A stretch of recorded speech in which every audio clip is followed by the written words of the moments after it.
Friends. I wanted to share with you guys some basic baking essentials.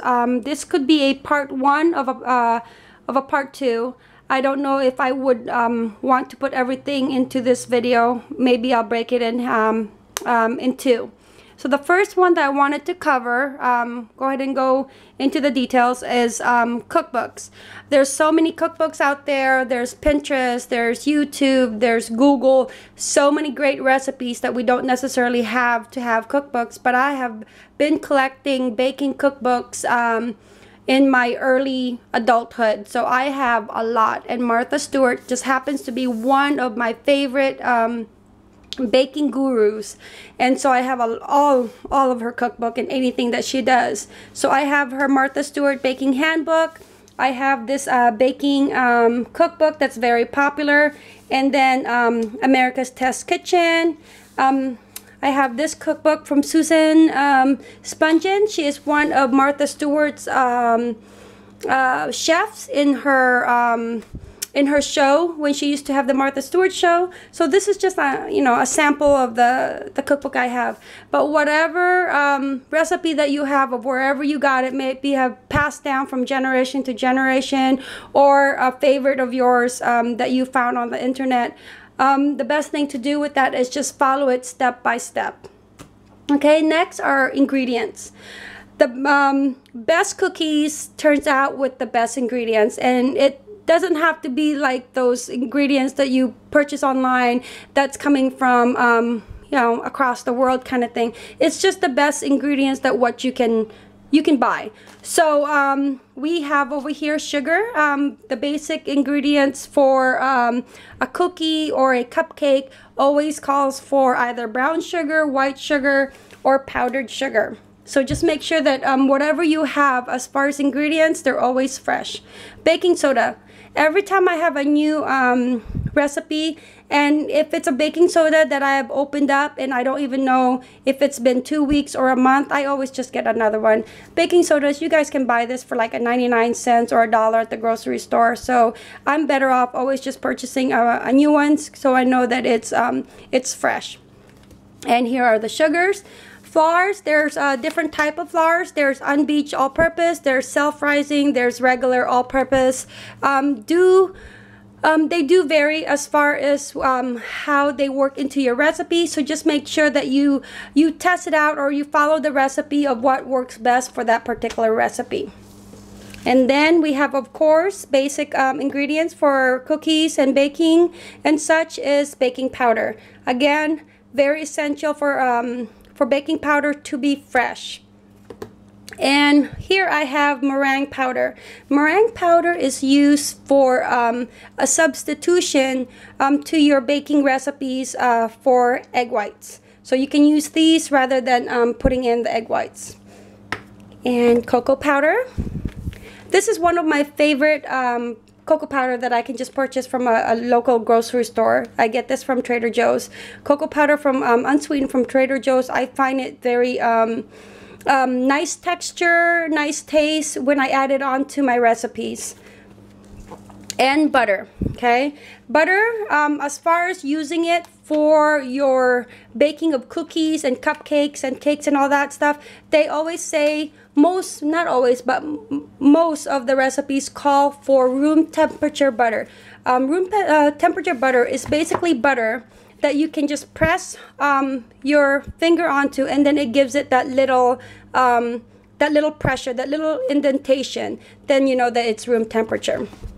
And I use Trader Joe's butter. I use unsalted butter for my baking needs, and then this one, it happens to be a salted one, and there's just one recipe that I have, a go-to recipe that calls for the salted butter.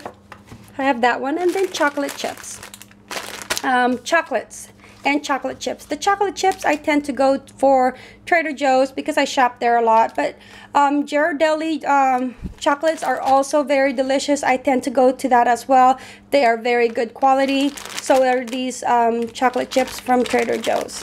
So they offer chocolate chips, which is just the morsels, and then they offer it in chunks. And then chocolates. When it asks for baking chocolates that needs to be melted. It's usually 72% cacao or higher. I see a lot that's like 70% or roughly there.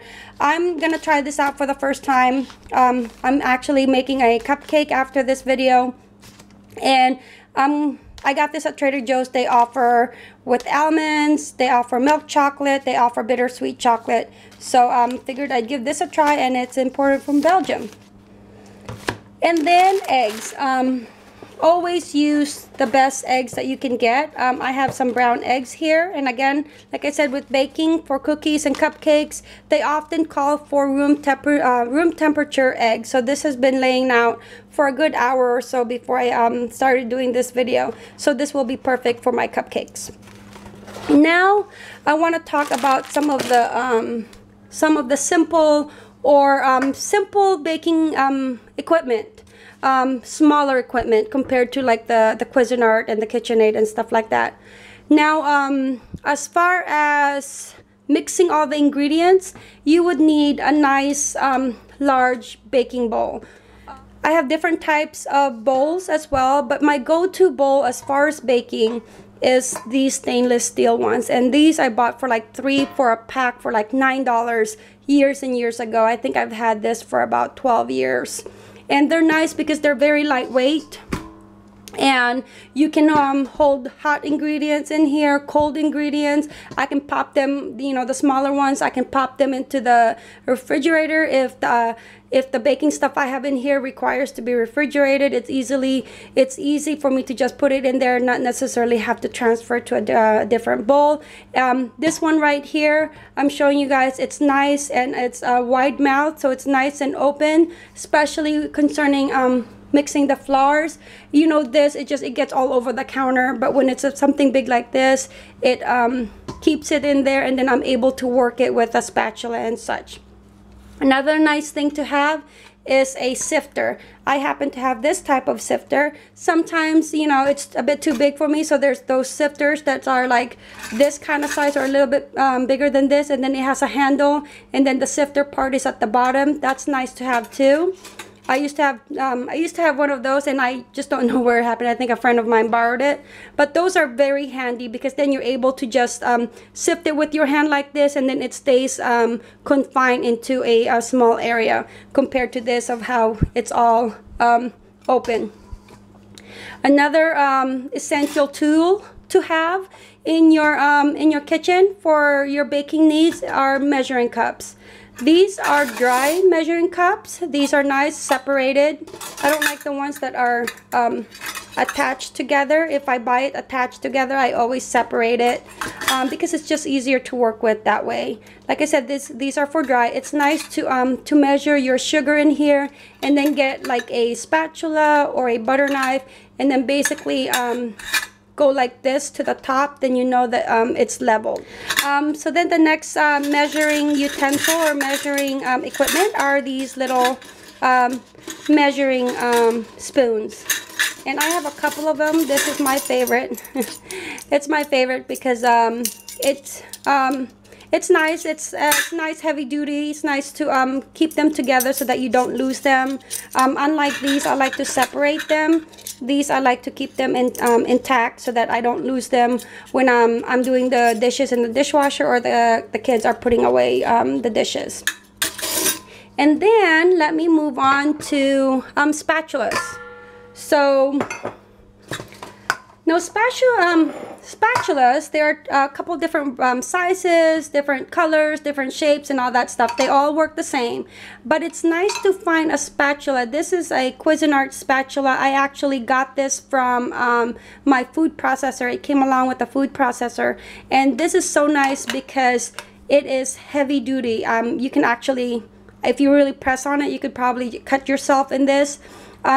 It's very stiff, and it's nice to have this and work when I'm working on brownies, because you guys know, like when you're mixing the brownies, it tends to be so thick that it's nice to just scrape it on the bowl, and this really works well. When I go like this, it scrapes everything off the sides of the bowl.